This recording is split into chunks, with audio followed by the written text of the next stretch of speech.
verso 15. E ele lhes cumpriu o seu desejo, mas enviou magreza às suas almas. Agora vamos rapidinho para o Evangelho de João, capítulo de número 21, versículo 18 e 19. Na verdade te digo que quando eras mais moço, te cingias a ti mesmo e andava por onde querias. Mas quando fores velho, estenderás as mãos e outro te cingirá e te levará para onde não queiras, ou para onde não querer. E disse isso significando com que morte havia ele de glorificar a Deus. E dito isso, disse-lhe: segue. Amém. Graças a Deus. Eu quero começar essa mensagem fazendo uma pergunta. A quem você está adorando? Ou por quem você é governado? Olha para o irmão que está do seu lado e pergunta assim para ele: quem governa a sua vida? O seu ventre ou Cristo? A oração, ela é uma atividade espiritual. O apóstolo Paulo disse que por meio da palavra e por meio da oração tudo é santificado. Mas mesmo sendo uma atividade espiritual, ela pode revelar a carnalidade do meu coração. Jesus, ele repreendeu os fariseus, porque eles oravam com o fim de serem vistos pelos homens. Jesus também repreendeu os fariseus, porque eles jejuavam, não com o fim de glorificar a Deus e ter comunhão com Deus, porque esse é o propósito primário do jejum: buscar a Deus, ter intimidade com o noivo. Mas os fariseus usavam essas atividades espirituais com o fim de serem vistos pelos homens. Então, a oração, ela pode revelar o estado do nosso coração. E muitas vezes, quando oramos, nós não oramos para conhecer a vontade de Deus, mas oramos pedindo para que Deus confirme a nossa vontade. Um dia, Deus falou para Josué. Josué está à beira do Jordão. Deus disse para Josué: Josué, se santifica hoje, porque amanhã eu vou fazer maravilhas no meio de você. Josué se santifica, o Jordão se abre, e Deus direciona Josué a levantar um altar no meio do Jordão e um altar depois do Jordão com 12 pedras, um altar de testemunho, um altar de memorial. E depois de levantar um altar no meio do Jordão e um altar depois do Jordão, altar fala de adoração, altar fala de oração. Josué, ele tem um encontro com o anjo do Senhor. Quando Josué tem um encontro com o anjo do Senhor, depois de levantar um altar no meio do Jordão e depois de levantar um altar depois do Jordão, ou seja, depois de um momento de oração, e ele vê o anjo do Senhor e ele faz uma pergunta para o anjo do Senhor. O anjo do Senhor está com a espada desembanhada e ele pergunta: você é um dos nossos ou dos nossos adversários? Aí o anjo olha e fala para ele: não estou nem do lado de vocês, nem do lado deles. Eu sou comandante do exército do Senhor. A terra que você está pisando é santa. Tira a sandália dos seus pés. Josué se prostra e adora aquele anjo, porque aquele anjo não era um anjo comum, era uma teofania, uma manifestação de Deus, uma manifestação do próprio Cristo em forma de anjo. E quando o próprio Cristo fala: não estou nem do lado de vocês, nem do lado deles, ele está dizendo, sabe o que? A questão, Josué, não é se eu estou do seu lado, a questão é se você está do meu lado. Porque tem orações que nós fazemos querendo que Deus se aliste ao nosso exército, mas não é Deus se alistando ao nosso exército, é nós nos alistando ao exército de Deus. Paulo disse para Timóteo: Timóteo, sofre, pois, as aflições como um bom soldado de Cristo. Ou seja, Timóteo, você é soldado, você não é o capitão. Você tem que se submeter ao capitão e bater continência para ele. Não é ele que bate continência para você. E por vezes a nossa oração, ela quer que Deus se incline às nossas vontades. E isso é uma forma de mostrar que nós não estamos entendendo o plano e o propósito de Deus. Porque por vezes quando nós oramos assim, ou quando nós queremos que Ele se alinhe às nossas vontades, nós estamos orando desalinhado com a vontade de Deus. Nós estamos semelhante aos salmos que nós lemos. Porque por vezes nós pensamos que oração respondida é sinal de aprovação de Deus. Mas nem toda oração respondida é sinal de aprovação. Tem oração respondida que é sinal de juízo. Aleluia. Romanos 1,18, a Bíblia diz que a ira de Deus se manifesta contra toda impiedade humana. E de que forma a ira de Deus se manifesta contra os homens? Deus manifesta a sua ira entregando os homens aos seus próprios desejos. Deus manifesta a sua ira entregando os homens às suas próprias vontades. Aleluia. Deus manifesta a sua ira entregando os homens aos seus próprios apetites. Um cristão antigo chamado A.W. Tozer, ele disse assim: um ídolo na mente é tão ofensivo a Deus do que um ídolo nas mãos. João Calvino disse que o nosso coração é uma fábrica de produzir ídolos. E no livro de Juízes, o texto-chave do livro de Juízes, que é citado várias vezes, é que naquela época não havia rei em Israel e cada um fazia o que parecia bem aos seus próprios olhos. E nessa época em que cada um fazia o que parecia bem aos seus próprios olhos, Deus entregava o seu povo às nações inimigas para ser disciplinado. E no período de Juízes nós vemos uma juíza por nome Débora. E Débora, ela é levantada em um período em que Jabim governa. O nome Jabim significa aquele a quem Deus serve, ou Deus me sirva. O nome Débora significa abelha. E qual a diferença entre Débora e Jabim? Jabim, ele oprime Israel, e Jabim representa um tipo de principado e potestade que age de que forma? Tirando você do centro da vontade de Deus e te conduzindo aos seus próprios desejos. Porque por vezes nós achamos que o satanista, ele é o cara que bebe sangue, ele é o cara que adora demônios, mas por vezes o diabo, ele coloca uma semente dentro do ser humano, e essa semente é o ego, a vaidade, as nossas vontades, porque a nossa vontade é contrária à vontade de Deus.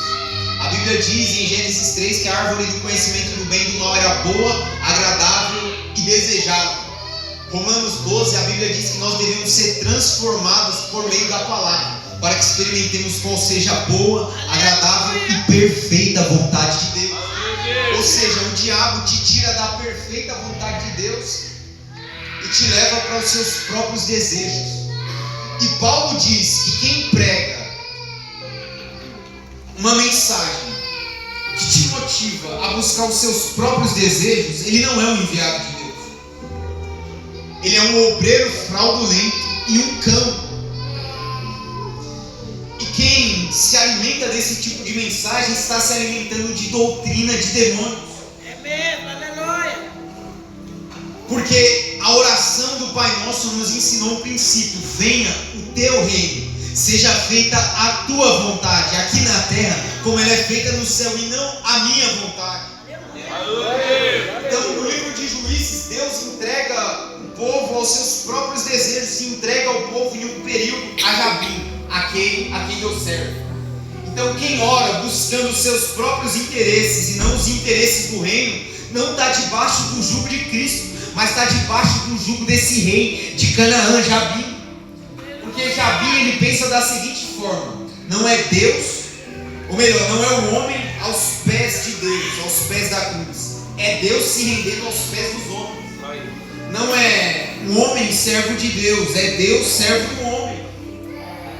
E quantas orações que nós fazemos que é basicamente isso: Deus, minha vontade; Deus, meus sonhos; Deus, meus desejos; Deus, meu ventre; Deus, meus apetites; Deus, meus projetos. Aí o anjo está falando: você acha que eu vou me alinhar ao seu exército? Porque a questão, Josué, não é eu me alinhar ao seu exército. A questão para viver vitória plena contra as trevas, vitória plena contra o pecado, é você se rendendo a mim, porque eu é que sou comandante do exército do Senhor. Então quem vive vitória não é quem tem Deus em seu exército, mas é quem faz parte do exército de Deus. Aí Salmo 116, o texto que nós lemos, está recontando a história de Israel. O salmista vai mostrando como que o povo de Deus tinha uma inclinação ao pecado. Uma hora estava murmurando, o maná não era suficiente, a liderança de Moisés não era suficiente, o mar se abriu, mas não é suficiente, ou seja, nada é suficiente. E no versículo que nós lemos, está relatando o momento em que o povo está farto do maná. Estou farto do maná. Nós queremos churrasco. E o pregador que ministrou aqui domingo, ele ministrou mostrando que o maná representa a providência divina. E além de representar a providência divina para as nossas necessidades, representa a providência divina para a nossa eternidade. Cristo é o maná. Cristo é o pão vivo que desceu do céu. E quando Cristo não me é suficiente, e eu preciso de Cristo e uma porta aberta, Cristo e uma necessidade atendida, Cristo e um sonho realizado, Deus satisfez os desejos do coração, mas enviou magreza à alma. Veja que Israel pediu carne. Por quê? Porque Israel não estava contente com a provisão de Deus. Eles queriam algo a mais do que Deus estava dando. Eles receberam aquilo que queriam quando oraram desta forma: nós não queremos o maná, nós queremos algo a mais. E eles tiveram respostas à oração: o maná não é suficiente, eu quero carne, eu vou mandar carne para vocês, vocês vão comer carne até sair pelos narizes de vocês. Mas enquanto o povo começou a se alimentar da carne que o próprio Deus deu, respondendo à oração do povo, a Bíblia diz que o juízo veio contra eles e Deus enviou uma grande praga, e grande foi o número dos que morreram. Por quê? Porque eles oraram desalinhado à vontade de Deus. Aleluia! Então, orar desalinhado à vontade de Deus torna-se um perigo. Deus, aleluia! Orar baseado no meu ventre é um perigo. Orar baseado na minha vontade é um perigo. Orar baseado nos meus projetos é um perigo. Glória a Deus! E tem vezes que nós oramos não para conhecer, ou quase sempre nós oramos não para conhecer a vontade de Deus, mas para que Deus abençoe as nossas vontades, para que Deus realize os nossos sonhos. Então eu não estou vendo Deus como um fim em si mesmo, mas eu estou vendo Deus como um meio para o fim. Jesus, ele abre portas, Jesus, ele cura enfermidade, Jesus, ele restaura casamento, mas ele não é um curandeiro, ele não é um cupido, ele não é um gênio da lâmpada, ele é Senhor. Eu torno a falar algo que o Senhor está ministrando há algum tempo. Uma coisa é você estar em Jesus, outra coisa é você estar em Cristo. Então, é melhor ouvir um não de Deus do que um sim fora da vontade de Deus. Porque uma oração desalinhada da vontade de Deus, ela é motivada em satisfazer a carne e não o espírito, em realizar projetos pessoais e não o propósito de Deus, em mudar as circunstâncias e não o nosso coração no meio das circunstâncias. Qual a vontade de Deus? João 17: Pai, a minha vontade é que onde eu estou estejam os que me deste, para que eles se tornem um. Qual é a vontade de Deus? Colossenses: a vontade de Deus é que todas as coisas se unam novamente a Cristo. Qual motivo Deus nos deu o seu Espírito? Paulo diz: todos nós com a face descoberta somos transformados de glória em glória na imagem de Cristo Jesus. O Espírito Santo passou a habitar em você para que você torne-se semelhante a Cristo. Para que você reproduza Cristo nas suas ações, nos seus pensamentos, nos seus projetos. Porque olha o que Jesus falou: Pai, a minha comida e a minha bebida é fazer a sua vontade. Ele disse isso em João 4, quando ele estava evangelizando a mulher samaritana. E os discípulos chegaram até ele com pão, e ele disse: a minha comida é outra. Qual é a sua comida? A minha comida e a minha bebida é fazer a vontade do meu Pai. No Evangelho de João ele também diz: eu só faço o que eu vejo o meu Pai fazer. Ou seja, cada movimentação de Cristo era profética. Por quê? Porque primeiro ele via a movimentação do Pai no reino do Espírito, e ele reproduzia o que o Pai fazia no reino do Espírito, no reino natural. Glória a Deus. E a Bíblia diz que nós devemos seguir as pisaduras de Cristo. Então Jesus nos ensina que o caminho para viver plenitude em Deus é o que ele orou no Getsemane: Pai, se queres, passa de mim esse cálice, contudo não seja feita a minha vontade, mas a sua. Essa é a oração de alguém que está crescendo em Deus. Essa é a oração de alguém que está crescendo no conhecimento de Deus.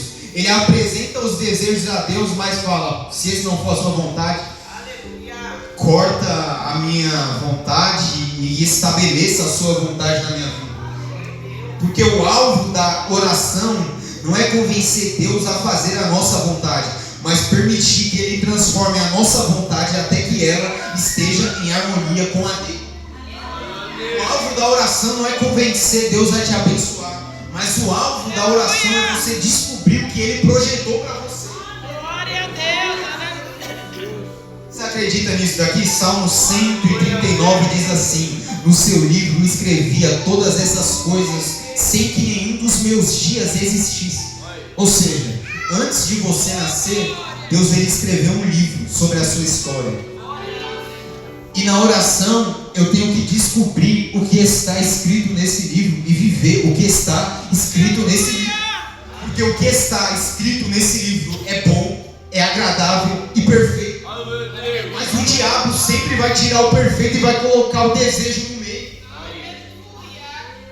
E deixa eu te falar, eu te perguntar algo aqui. Adão, ele saiu do perfeito e foi pro desejado. Aleluia. Foi boa a escolha de Adão? Boa, agradável e desejável. Eu sei que isso não motiva. Isso é como a profecia que João come em Apocalipse 10. É doce na boca e amargo no ventre. Aleluia. Ó, então, esse salmo nos mostra a forma de não orar. E o que Jesus fala para Pedro nos mostra a forma de orar. Porque Jesus ressuscita, aparece para Pedro e pergunta 3 vezes: Pedro, você me ama? Sim, Senhor. Então apacenta as minhas ovelhas. Pedro, tu me amas? Sim, Senhor. Então apacenta as minhas ovelhas. Pedro, você me ama? Na terceira vez Pedro se entristece. Sabe por quê? Porque nas 2 vezes Jesus pergunta: Pedro, você me ama com amor ágape? Você me ama com amor incondicional? Nas 2 vezes Pedro pergunta, Pedro responde: eu te amo, mas eu te amo com um amor de amigo, amor filéu. E na última vez Jesus fala: então você me ama só como amigo? É sim. Eu achava que eu tinha capacidade de se entregar por você até o final, mas eu vi que o meu coração é enganoso e agora eu não confio em mim mesmo. Mas eu quero me render à sua vontade. Aí Jesus olha para Pedro e fala: Pedro, quando você era novo, você ia para onde você queria. Mas Pedro, o tempo vai passar, você vai me conhecer, você vai ter experiência comigo, você vai pastorear o meu rebanho. E quando você começar a ter mais experiência comigo, você não vai ir mais para onde você quer. Você não vai mais orar baseado no seu próprio desejo. Você não vai mais orar baseado no seu ventre. Você não vai mais orar baseado nos seus sonhos. Você não vai mais orar baseado nos seus projetos. Você, Pedro, vai estender a mão. Outro vai vestir você. E esse outro que vai vestir você vai te levar para onde você não quer ir. Olha para o irmão que está do seu lado e fala assim: Deus vai te levar para onde você não quer ir.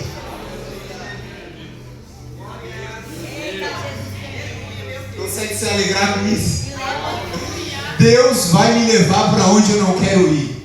Deus vai te levar para onde você não quer ir. Deus vai te vestir, vai te conduzir por caminhos que você não quer trilhar.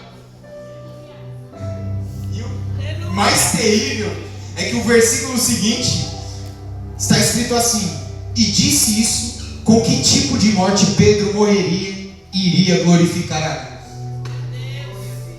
Porque nós achamos que glorificar a Deus é eu estender a mão aqui no culto e dar glória, falar em línguas. Mas glorificar a Deus é entrega constante, é entrega diária. Você olha para Abraão e Isaac, você aprende com Abraão a entregar algo no altar e com Isaac a se entregar no altar. E essas duas medidas que nós devemos viver: ter a capacidade de se entregar e ter a capacidade de entregar tudo aquilo que Ele exigir de nós. A mulher samaritana entendeu: mulher, a água que eu tenho para você beber, no seu interior ela vai se tornar uma fonte que jorra para a vida eterna. Você não vai ter mais necessidade de ficar vindo no poço para encher, sendo que eu já coloquei uma água viva dentro de você. Isso é maturidade espiritual. Nós estamos sempre correndo, querendo encher cântaro no poço de Jacó, mas Jesus está falando: eu já coloquei uma água viva dentro de você. E o que você está procurando fora, eu já coloquei dentro. Mas para viver isso, largar o cântaro. Para viver isso, queimar os bois e queimar os carros que levam os bois. Porque quanto custa o reino de Deus? O reino de Deus custa tudo. Um homem encontrou uma pérola de grande valor, vendeu tudo que tinha e comprou aquela pérola. Isso é o Evangelho. Jesus, ele disse: quem não negar a si mesmo e não aborrecer a própria vida vai perder. Mas quem perder a sua própria vida e negar a si mesmo, tomar a sua cruz e seguir a mim, vai encontrar a vida verdadeira.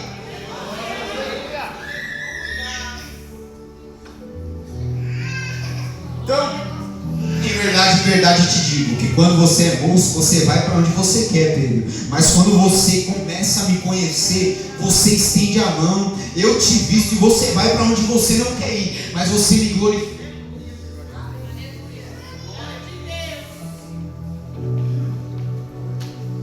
Então, conhecer a Jesus é isso. É deixar de viver para si e passar a viver para Cristo. Jabi, aquele a quem deu certo, Deus me sirva. Débora, abelha. Débora significa abelha. Sabe o que é lindo da abelha? Que a abelha ela trabalha no coletivo. E quando uma abelha entende que a colmeia está sendo ameaçada, sabe o que ela faz? Ela ataca com um ferrão. E quando ela solta o ferrão, ela perde algo de si, perde parte do seu abdômen, e é questão de tempo para ela morrer. Então a abelha, ela morre protegendo o todo, ela morre protegendo o propósito. Enquanto tinha um povo que estava vivendo para si, Débora, sabe onde que Débora estava? Região montanhosa de Efraim, lugar alto, entre Betel, casa de Deus, entre Ramá, o lugar onde o profeta Samuel morou. Ou seja, sabe qual era o ambiente espiritual que Débora estava habitando? Regiões celestiais, cercada pela glória de Deus, protegida pela palavra profética. E é nesse lugar que Jabi não estabelece o seu senhorio. E nesse lugar, região montanhosa, lugar alto, cercado pela glória de Deus e cercado pela palavra profética, que nós recebemos diretrizes claras da parte de Deus. É nesse lugar que Deus nos dá estratégia para vencer. Sabe de que forma Jabim ele foi humilhado? Através de uma mulher, com uma estaca sobre a cabeça de Císera, que era comandante do exército. Você está entendendo? Eu acho que Deus está me chamando para essa missão aqui. Pegar essa estaca e colocar na na mente de você, na minha mente, porque Ele está fixando essa verdade dentro de mim. Quando eu vou orar, eu não tenho mais uma lista de desejos. Faz isso, faz isso, faz isso. Quando o ano vira, eu não tenho mais uma lista. Nesse ano eu vou fazer isso, isso, isso. Não. O ano vira, Deus, qual é a sua vontade para esse ano? O dia amanhece, Deus, qual é a sua vontade para a minha vida hoje?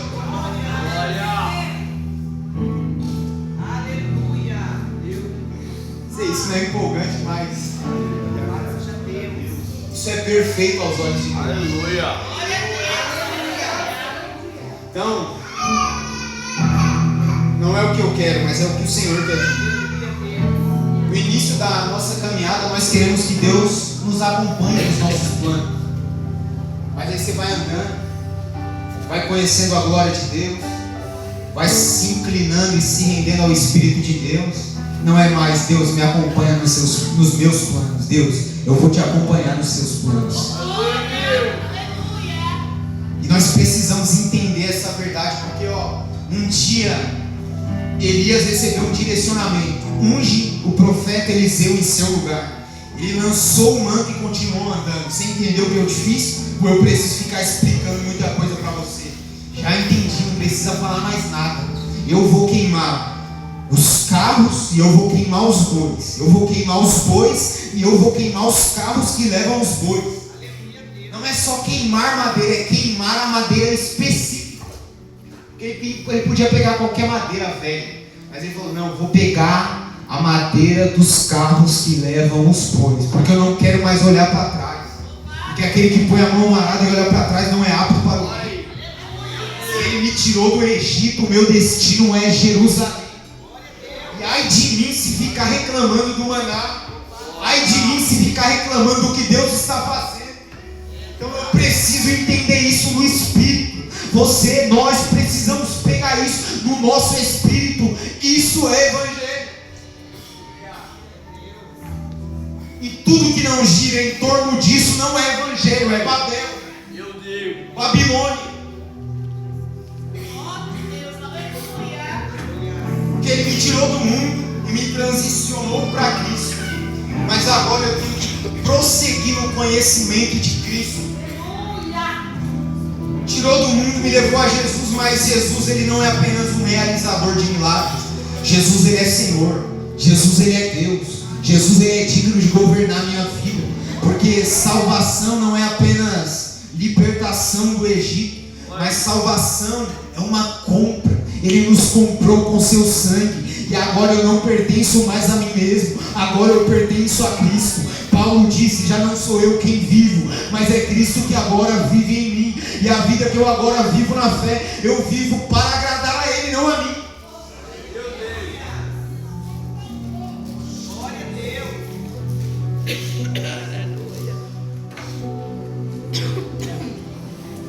Então, de que forma eu faço um autoexame na minha vida e vejo se eu estou em Jesus ou se eu estou de fato submisso ao senhorio de Cristo Jesus?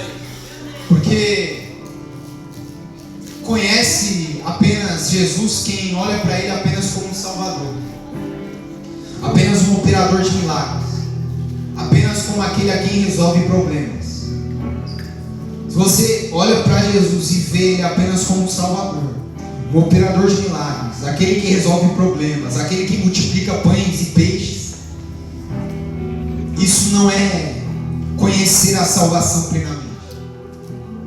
E não é errado, porque todos nós chegamos até Ele através de problemas. Mas agora eu tenho que avançar. Agora eu preciso crescer no conhecimento dele. Porque estar em Cristo é o crescimento espiritual. Porque estar em Cristo é diferente de estar em Jesus. Por quê? Porque a pessoa deixa de buscar bênçãos e passa a compreender o propósito eterno de Deus. Estar em Cristo é estar unido a Ele pela fé. Estar em Cristo é participar da sua morte e ressurreição. Veja que Paulo disse: se alguém está em Cristo, é nova criatura. Paulo disse: já não sou eu quem vivo, mas é Cristo quem vive em mim. Paulo disse: nós estamos assentados com Cristo nos lugares celestiais. Paulo diz que nós somos membros do corpo de Cristo. conhece Jesus como Salvador, o Evangelho da salvação, mas nós precisamos avançar no conhecimento de Jesus e não apenas vê-lo como Salvador, mas vê-lo como Senhor. Isso é maturidade espiritual e nós precisamos avançar, porque eu estou cansado de falar isso daqui, mas é necessário falar isso daqui para que a gente não esqueça. Se nós não crescermos, Deus tem duas ursas para despedaçar o rapaz que existe em nós. Sobe calvo. Calvo? Duas ursas despedaçam os 42 rapazes. Meu Deus. Então, se eu não avanço, Deus tem duas ursas para despedaçar o rapaz, a criança que existe em nós. Você está entendendo o que é evangelho? Você pode dar glória a Deus por isso, você pode se alegrar, porque Jesus está nos chamando a um lugar nele, onde nós vamos receber uma porção de glória, de revelação, de instrução, de dons espirituais.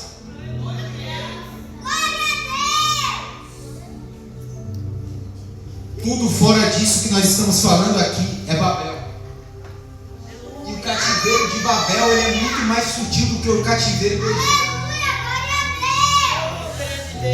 Porque cativeiro do Egito é opressão. Para ficar mais simples de entender, cativeiro do Egito é quando as drogas, o vício, a bebida está reinando na nossa vida e a gente se vê necessitado de salvação. Mas o cativeiro da Babilônia é um pouco mais sutil, porque na Babilônia não tinha tanta opressão quanto no Egito. Aliás, na Babilônia Daniel era governador. Na Babilônia, Ananias, Misael e Azarias tinham cargos de governo, ou seja, tinha dinheiro, tinha posições. Então é mais sutil. Mas o profeta Daniel tinha falado, é 70 anos. Aliás, o profeta Jeremias, 70 anos é o tempo do cativeiro. Quando o tempo se encerrar, Deus vai levantar um rei e vocês vão voltar para a terra. Mas aí eu te pergunto, quando chegou o tempo determinado, você acha que todo mundo desejou sair da Babilônia? Várias pessoas ficaram na Babilônia, porque é um cativeiro sutil. Sacerdotes perderam os registros genealógicos que comprovavam que eles eram sacerdotes.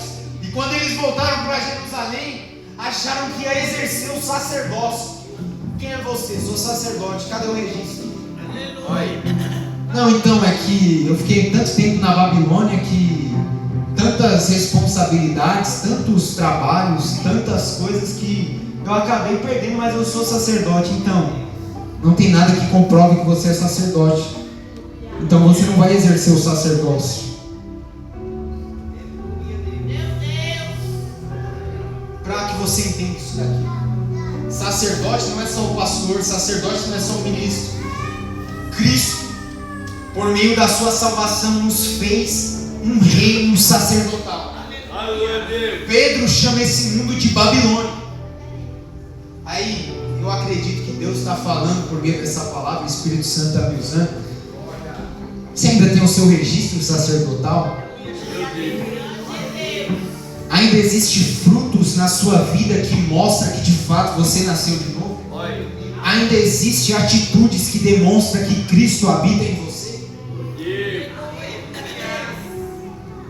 Ou é o ventre que está governando?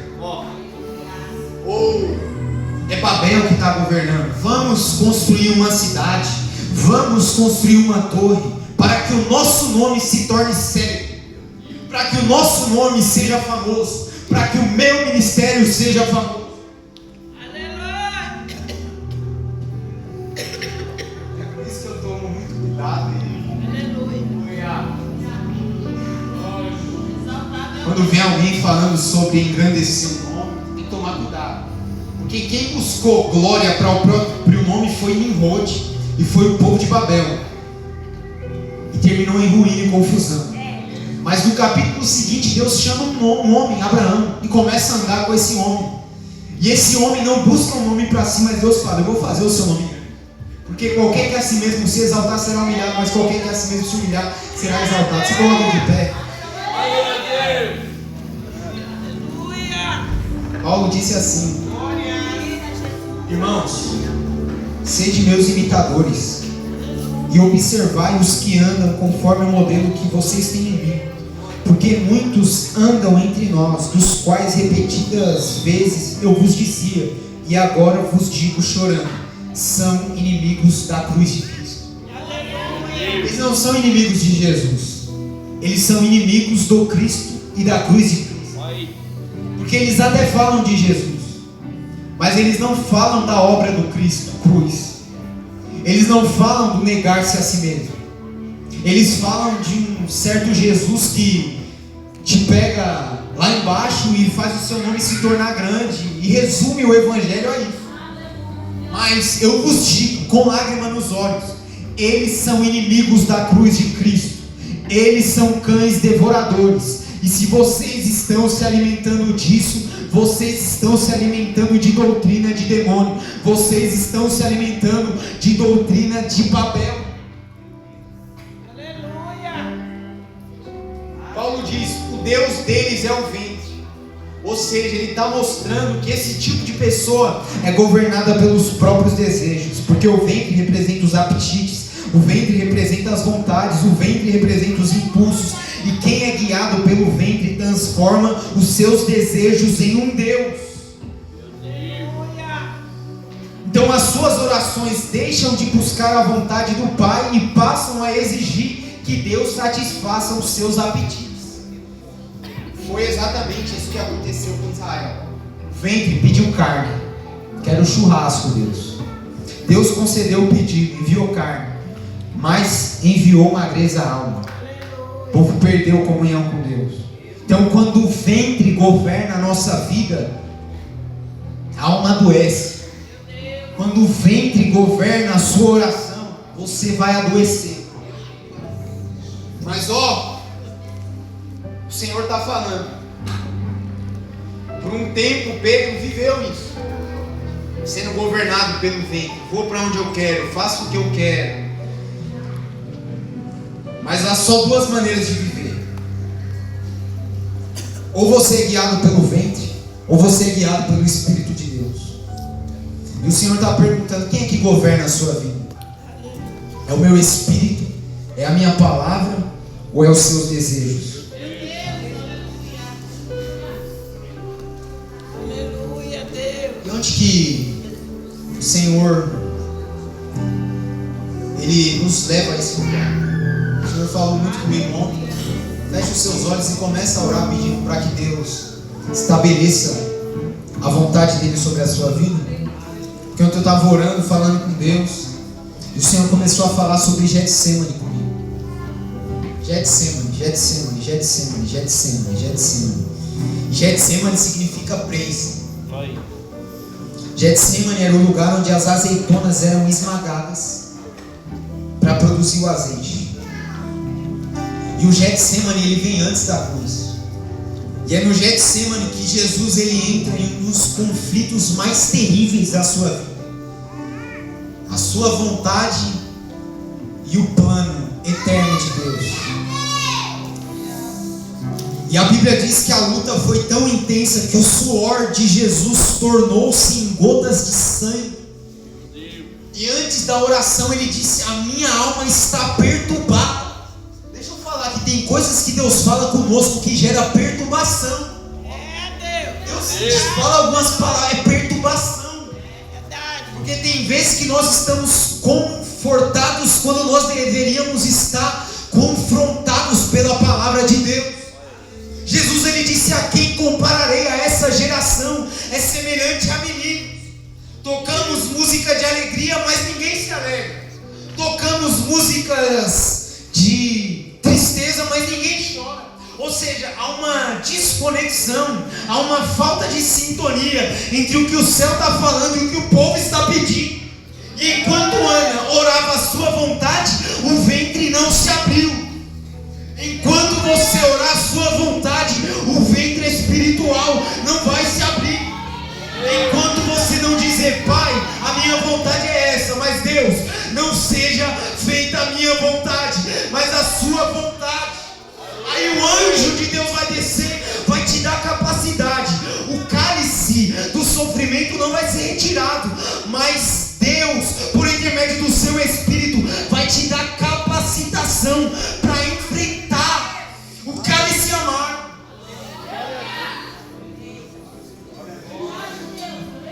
hora já é avançada, eu queria falar mais, mas ore ao Senhor. Aleluia! Glória a Deus. Ore ao Senhor. Vai dar bem, Senhor. Pode encerrar. Pode orar, não vai orando. Aleluia. Porque o Senhor está falando aqui. E o que o Senhor está falando é: eu vou conduzir essa igreja para o Getsemane. E ó, é doce na boca a princípio, mas fica amargo no ventre. Mas quando fica amargo no ventre, você vai receber luz nos olhos.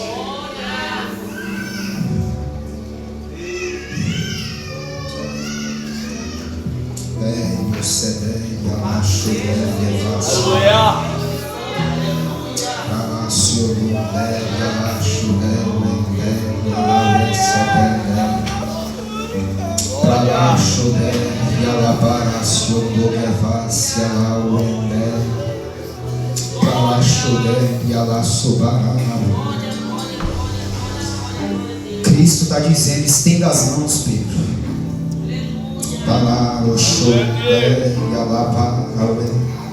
Porque eu vou te vestir para somudar e o vento do meu espírito vai soprar para lá sobrou e abaixominda e olé. E eu vou conduzir você a lugares áridos, e olá, chomunda e alapara uesiada. Mas eu faço de você um jardim no meio do lugar árido, para sobará, e alapara. E quando a sua oração estiver alinhada ao meu coração, para lá somunda e o queté, lá para chodão e alapara. O que estiver selado eu vou abrir, tá? Pra lá sobará lá cada. Você não vai precisar se preocupar pelo que você vai comer, o que você vai vestir. Porque assim como eu sustentei a viúva quando ela ofereceu o que ela tinha ao profeta, eu vou trazer uma provisão sobrenatural sobre a sua vida. Tá? Eu lá, para lá, sopa, e acabar. E o Espírito de Deus está dizendo: a minha mão está te conduzindo para o Getsemane. Eu vou destronar a sua vontade. E eu vou estabelecer a minha vontade no seu espírito. E quando isso se tornar uma realidade,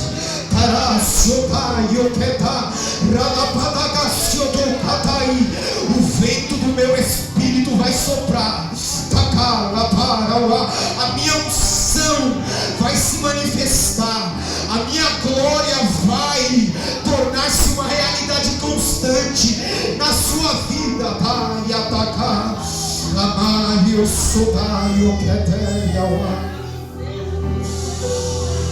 Oh Espírito de Deus, seja conduzido ao Getsemane. Permita o Senhor te conduzir a esse lugar onde você vai ser prensado. Permita o Senhor te conduzir a esse lugar onde você vai ser prensado. E quando você precisar pagar uma conta, a moeda vai sair da boca do peixe.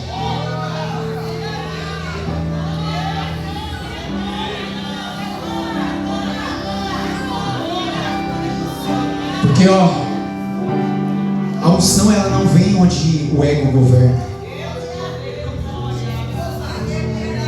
E Deus ele vai fazer isso. Seja louvado pela sua oportunidade.